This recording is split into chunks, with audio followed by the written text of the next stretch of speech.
very lucky.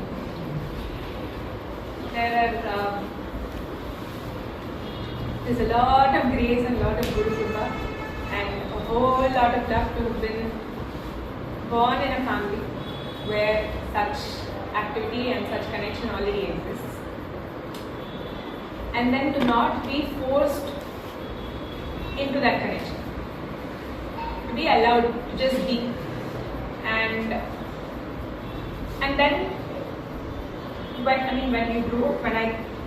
grew up in such an environment, almost up to 15 to 17 years of life, there wasn't much of a choice. I didn't have to say, oh, I'm now choosing to be a part of this family, because I am part of it. You don't have to make that choice.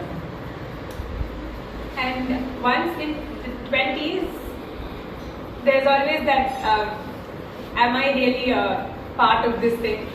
Am I making those choices again now? Are there other influences? And how do I handle that? Because 2% of company may be able to help grow in such a space, whereas the rest of the 98 would be something which is commonly going on everywhere. So to get the same kind of contact outside was not possible. And 2% is very big in that sense, because all of you come here, the people whom we associate with is also in the same background. So I'm just giving you a background before I'm telling you about what happened in the ashram, or why spending a year in the ashram was a necessity and then a possibility and then a blessing. So in the 20s basically, I didn't live here. College, I was staying with my grandparents. There was freedom in the sense that they would not be asked, they don't ask questions about what are the details of what you're doing in your day. No pandit, background, that's all, that's come on their ball. So there was a major disconnect from my side. Guru Mukhiya inge irukka mudinjadhu vandu oru tadaya naane enakku pottittu ennoda mind oda vishayathe eduthu vandu and I sort of stopped in that place. There might be havan going on here and I would be out somewhere else with my friends, or there might be some satsang going on. Before that, I used to attend classes very regularly. I was a part of the course. I've done the 1 year and then the 3 year. And post that, I said I'm not able to connect to this anymore. The teachings are all there. I have understood what has been told. I understand about people, places, surroundings, all of our expectations, our likes and dislikes. Everything that you cover in the class is there logically. But experientially, I was like, I don't know, what is this? I mean, you're saying this and that, but that's the people I'm talking with. Those are the people I'm experiencing life with. And if you have to stop that and you're saying like, what does this mean? Like there was that conflict coming up at that time. So I said, I can't come to class. If I came to class, I'll be in the back and I'll be like, what are you saying? I don't know. Many times I even start falling asleep. Earlier I would be the student who would be like, oh, I understand this. I'm the one who's going to prompt these things. This is something that I'm able to feel and experience. And then when the ego developed, there was a disconnect, basically. And COVID also happened at that time. We were either at home or we were in our own minds, in our own with built-in boxes with blinds, and all of that brought a different experience than what I was used to. So, and of course going to the ashram was not possible. Before that, ashram was a very regular thing. Every year, every summer holiday, Christmas holiday, 10 days break, 7 days Pongal vana polame. So any opportunity we would always go. And a break of 4 to 5 years almost created a big difference. So physically you're not going back to a space where you can easily connect back to those principles, for me personally. And even though I'm living here, this is like I'm marinated and it is saturated and nothing is going in anymore, and I'm like, nahi ho payega, won't happen. So when I went, so even before going to the ashram, I had a lot of guilt. There's that thing, because I'm comparing myself to what I was before. I'm like, I don't even deserve to be in this house anymore. I don't deserve to listen to any of this anymore. Which is untrue. Which is untrue actually. So before going to the ashram, I thought I should inculcate some amount of discipline, bring back some sadhana. I can't go face my guru with the backlog that I have had. okay, so instead I will go to Netala, to Shivananda Yoga Center, which is, they do a 1 month TPC. It is like a father university, like a grandfather university, where the focus is more on Hatha Yoga. The understanding is already there that you go there, at least your asana practice will get back into shape. And 1 month you will be again with a group of people who are all getting introduced to yoga for the first time. So, and no one knows you over there. The thing was, I went back to the ashram, and we all could judge that there's no change. What is happening? So I didn't want to face that. I said I'd face it myself, but elsewhere. So I went to Netala first. And there it was beautiful because the discipline was inculcated again. And for a month I was like, oh, I don't have to think about how to do sadhana and make that effort. Because every day you have to go at 4:30, you have to be there in class. Every day 9:30, the day gets over and you're done. And the space was also different. இங்க பக்கத்துலலாம் போயிட்டா அதாவது கஷ்டம். கேரளா போனா ஏதாவது ஆச்சுன்னா வேண்டாம், நம்ம வந்து ஹிமாலயாக்கே போகலாம், அங்கதான் நமக்கு ஏதாவது சரியாகும் அப்படின்னு. I was like, okay, அங்கதான் போறோம். So I went there. So that was a lovely experience. And coming back, I said, okay, I feel better now. I'll continue my practices now, and then slowly a connect back towards what's happening here. And so I went. I decided, okay, I have to go down. Finally, I can go down to the ashram. I felt okay. Arhata edo irukku polam ko. So I went. Diwali aniki I left, or one day before that in 2022, and I reached there during Diwali. First 3 to 5 days was Ekantas. So ashram was very strict. They were still following all the protocol that COVID did set up. Anyone who comes, you stay inside your room for 5 days. Meals are brought to your room. Nobody can interact with you. You're wearing a mask. The one who's come to deliver your food, அங்க வச்சிட்டு knock பண்ணிட்டு ஓடி போயிடுவாங்க. But எதுவுமே அசோசியேஷனே இருக்கக்கூடாது. That was the initial. So, and of course they gave us material to read. They gave us a set of instructions. What is this Ekantas period? And it was beautiful because it was also, my entire ashram experience was a slow period of catharsis now, like just letting out whatever was there, and then blooming definitely. So quarantine was like that. Diwali aniki program la nadandirukku, na அப்படியே balcony-ல இருந்து அப்படி வெளில என்னன்னு தெரியாதா, யாராவது நடக்கறாளா, நடமாட்ட இருக்கா, because after 3 days you're like, can I now move out? And there's no charging points. Phone after point is dying out. You can't connect to any other thing, so you have to sit with yourself. So that's a difficult thing. We do gazillion things to not have to sit with ourselves. There are million distractions now. You have a phone, you have something right in your hand, so that you don't have to ever edavadhu nanichitona edavadhu nalladhu yosichona vandala. So everywhere phone kaiyila irukku. So we have that association all the time. So to be forced to keep that away, and during COVID you don't have to kekave vanda, like every other second you're with some device, even if there are 5 people in the house, face to face is vanda parala, you know. So that was the first thing. And the initial 3 months, of course, all the SEVA activity in ashram will happen all the time, regardless of whether you're there or not. That you realize as soon as you go there. So whatever they give you, you just have to feel that every time you're given this task, if it is a repetitive task also, which most of the time it is, karate kidla the master வந்து துணி எடுத்து ரைட்ல தொட, அப்புறம் லெஃப்ட்ல தொட, 20 minutes wait பண்ணா அதுக்குள்ள டஸ்ட் வந்துடும், திரும்பி ரைட்ல அந்த மாதிரி தான் இருக்கும் நிறைய ஆக்டிவிட்டி வந்து. So it also, like, all of those actions allow you to see how your mind functions, and that's what it did for me. And the first 3 months, why I'm trying to bring that is because Amma was also there in the ashram. She was given totally different duties. We were living in different campuses. If we see each other, it will be for lunch, and even then she already had a set seva, so she would have to leave immediately. There wasn't much of a time to talk or anything. And even otherwise, in ashram we are our own people. Even if we go as 4 as a family, each of us will be having our own activities and doing our own things. So these questions about whether I deserve to be there, they were repetitive when I was there for those first 3 months. And what helped a lot was the nature of seva that I was given. Ashram did 10-day programs for CISF personnel, which is your Central Industrial Security Force people. They're everywhere in the country. The heads of that institution were students of BSY, and they said they can send 100 people in batches of 10-day courses, and it's like a TTC in a way. 10 days they will learn here, they will go through the intensive Ashram experience, and then they will go out and teach personal as well as public. They have lots of programs. The women are involved in a lot of Suraksha programs and all of that, so they continue to do all that.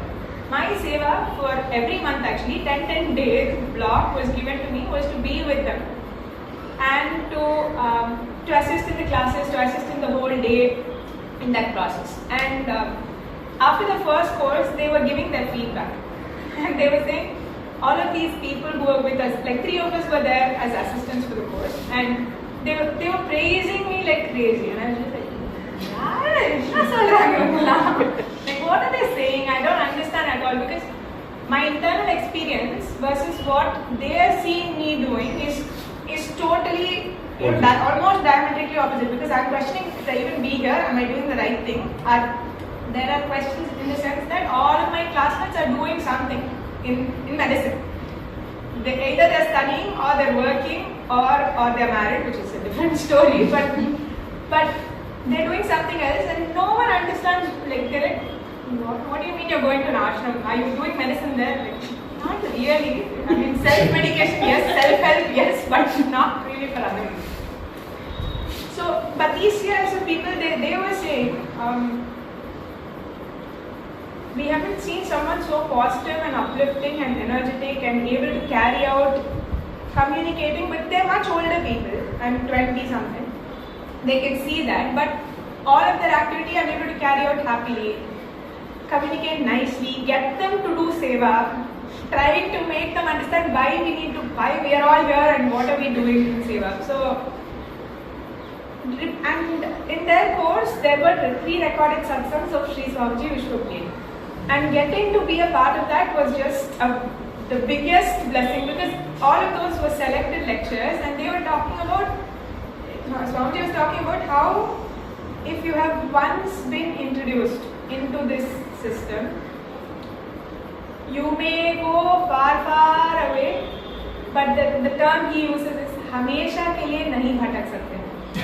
You cannot, forever you cannot be away, because you know. You have it has been lit. If you have done first class Om chanting and 3 mantras and basic level here, and you have already got 1 line of connection with Guru, that is enough. I'm not saying now you should stop class, go bye-bye, 2 years take break. I'm saying, but that 1 year itself is, that a simple 1 minute, 10-minute interaction can change your life. And it has. You're all experiencing that. I don't have to tell you about that. But listening to that from Sri Swamiji, at a point when I was like, again, for him to say, you cannot forever be like that, you will come back, was very reassuring. And those 3 months repeatedly getting to hear satsangs, to be a part of that schedule, to see changes in 10 days, because CISF people have never ever in their life had to sit for so long. Their duty is standing duties. All of them are standing in airports for 16 hours, 20 hours. And I was thinking, medical profession na pola eppiyume indha mari kevalamana shift la poduvanga appadina onnum illa ella edathilum adhe vandha irukku avadhu idoda mosama irukku paatha. And they're not paid as much, they're not respected as much. Paralegal force la vadunala they're not given as many recognition. So many things I got to know from just association, and in those 10 days, from them fidgeting and just being like, first day, the last day when they give their impressions, everyone's in tears, because they themselves don't understand how in 10 days they could change like this. They don't get to sleep. They are chronic insomniacs. Their stress levels are so high that it's just impossible for them. Yoga பண்ணும்போது கண்ணு திறந்து பண்ணுவாங்க நிறைய பேர் because they're not able to let go of that stress. So that is the level. And after like 2 days of being in the ashram, eating ashram food, food reviews of ashram அவர்தான் பெஸ்டா கிடைக்குது. like எப்படி எண்ணெயே விடாம எப்படி நீங்க இப்படிலாம் cook பண்றீங்க, அது நல்லா இருக்கு. like you know it's yummy food, it's not like you're not able to eat this. and like நாங்க எங்க கேண்டீன் குக்ஸ் எல்லாம் அனுப்புறோம், அவங்களுக்கும் நடத்துங்க.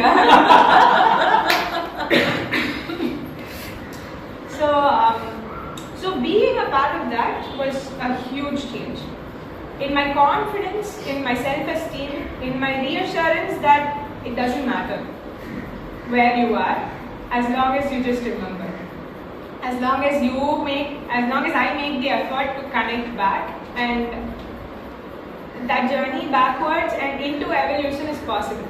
I used to contemplate many times. There's a phrase, it says give evolution a chance.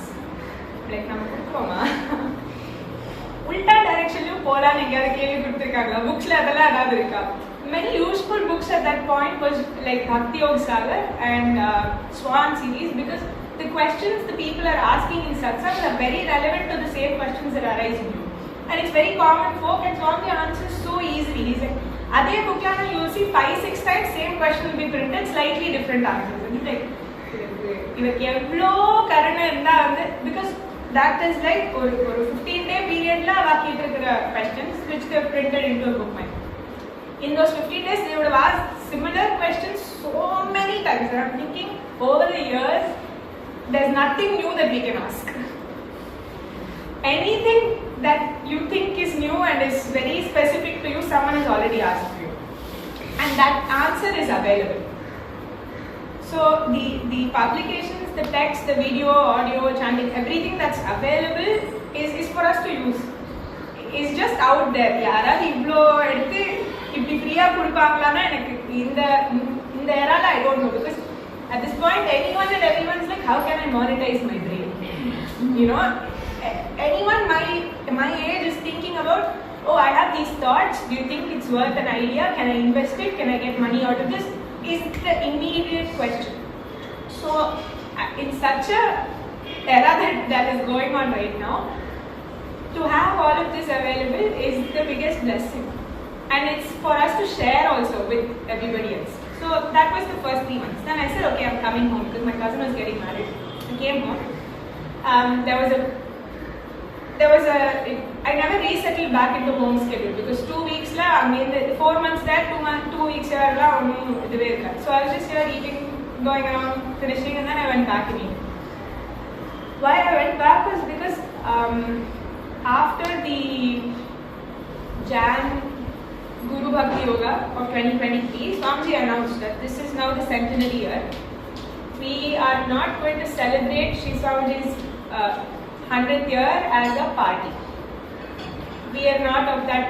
That is not our culture, and that cannot be our Samarpan to Guru, who has done so much for society, who has done so much for people, for everybody, even today.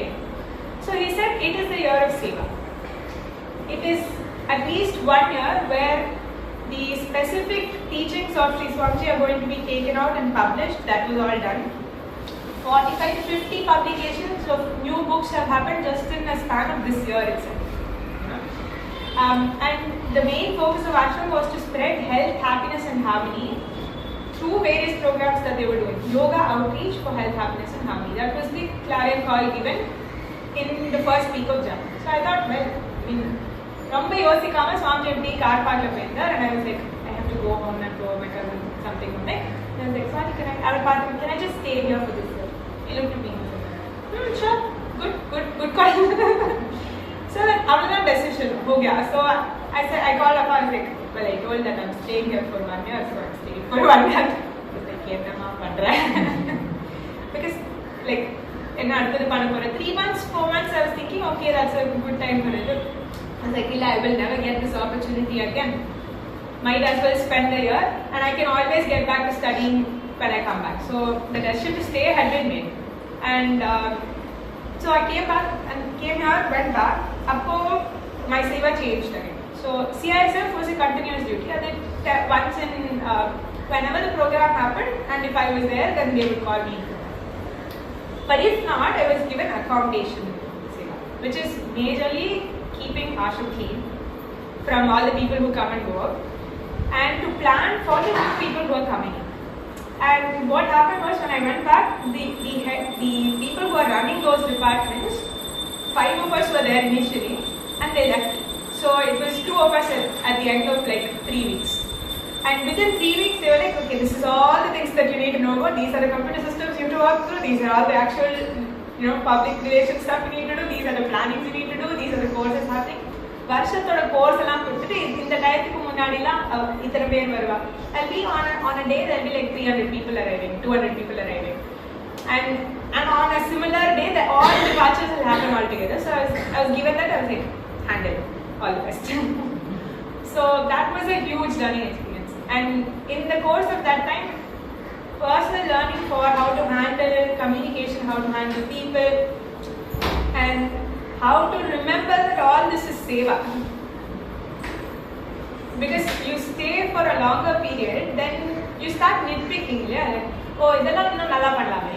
Idella vandu you can change all of these things, you can make better rules, you can do so many other things. Instead of learning that I am a part of the system and I could fit myself better into this, you start figuring out what's wrong with the system. And it's similar there also. In the seva bhavam vandu you have to needle it and say, you are here to do these things. Calm down. நீங்க எதுவும் change பண்ண வரல, நீ ஒன்னே change பண்ணிக்க தான் வந்தங்கிறது. It was a constant learning. And March I had attended a 1 month Bihar Yoga tradition teaching. It was a 1 month teacher training course முதல்ல announce பண்ணிட்டா, but then it didn't happen as that. There were only 35 of us, and from all over the world, and that experience was also brilliant because 1 month TDC I had done in Netala. The approach was totally different. It was a lot more physical and a lot more of like for someone who's a complete beginner. Whereas here, the details into which Swamiji went in those classes were phenomenal. And he took the classes himself, which we did not expect at all. We were like, hey, நிறைய senior sannyasis இருக்கா, usually they are the ones who handle classes for any group, and instead it was Swamiji himself teaching that 1 month. And how to teach him, he essentially started off as a person who was spreading yoga and a spiritual message when he was 10 or something at that age. So to see him passionate and bringing out so many more details every year was just astounding, because the vidya is so deep. The vidya is also made easy for someone else to understand. It is deep, but it's also there for accessible for someone who wants to learn. So, and the group dynamic was also lovely, because each of us, when we're in the ashram, as much as you're doing the activity together, you're all in seva together, you're still thinking about what am I doing. Whereas when it becomes a course, it's more condensed, and those 35 people, it was easy to retain that satsanga with outside also, and outside the classes, outside the schedules, and to see how each person's journey has been transformative because of the ashram, because of their connection with Guru. And you need to hear it many times, because of the nature of the mind. Like, in a year or 2 years or 3 years, you've heard the same thing that Appa told today enough times to know that it's there inside, you know it. But to hear it again makes a difference, because your mind is more streamlined every time it is told. So having 35 people who were all trying to do one thing was very useful. So having this satsanga here also, maintaining it within yourself, knowing each other's story to an extent and helping out, so you keep each other motivated to be on the path is a great area. It's a good way to keep yourself in touch. Every time you can't come to Appa or to I can't go to Swamiji and say, well, iniki lower. What can I do? You cannot go, because it is such a small thing, as he said. So you take that to people who are in the same journey with you. At least there is there is not, I mean, even if you go there will not be any judgment, but you judge yourself. என்ன issue அங்க எடுத்துட்டு போறதுக்கு கொஞ்சம் நம்மளே தான் யோசிப்போம். So that was very useful. And this, all of this seva, during all of this time, there were gazillion satsangs that happened every Sunday, or just small interactions with other people who were there, and all of that helped for me to connect back to my heart, because having that is very difficult. To be soft, to be positive, to be vulnerable, to be open to learning and to not judge, all of these qualities, for it to be there requires a lot of effort from us